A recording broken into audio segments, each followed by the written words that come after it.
سلام صبح بخیر دکتر صاحب، خوب هستین؟ بخیر هستین؟ قربان شما، ممنون. سلامت باشین.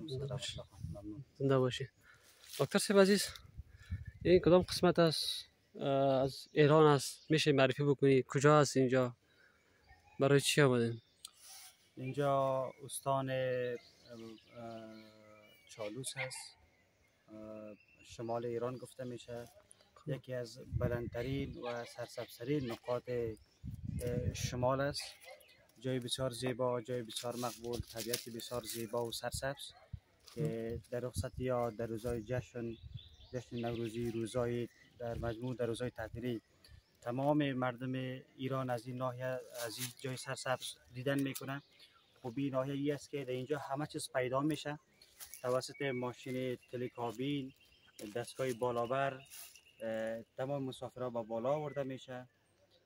بعدا در اینجا هتل ها، رستوران ها، کافی شاپ ها، همه امکانات وجود داره.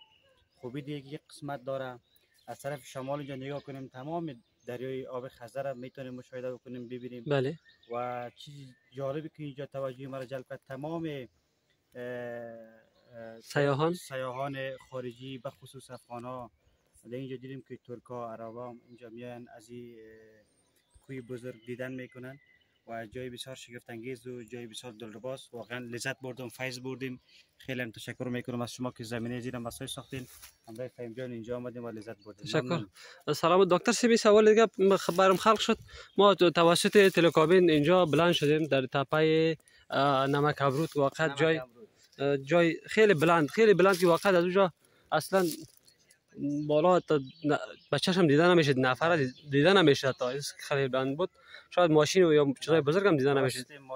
اون تلکابین هم دیدن نمیشه بیشتر. دیگه قسمت شما که ببینید پنس گرفته شده، موانی ایجاد شده، اونجا تابلوش هم زده. این طرف خطر وجود داره. خطر این چه قسم خطر؟ خطر حیوانات مثلا گرگ، پلنگ، این چیزا وجود داره. به هیچ عنوان برای سیاح‌ها، برای گردشگرها اجازه نیست که از این خط بر عبور کنند. قبلا ما تصاویرش اونجا گرفتیم، یادتون باشه.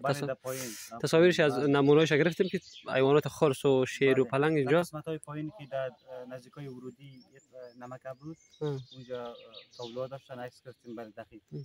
سلامت باشین دکتر صاحب، ان شاء برنامه بعدی با ما باشین تا بتونیم برای دوستایی که بعدا ویدیو ما رو میبینن یک اندکی بگیم معلومات باشه و بفهمن که واقعا ایران، شمال ایران، خصوصا نمک ابرود که مربوط چالوس میشه، جای زیبا و دیدنی است، برای سیاحان است.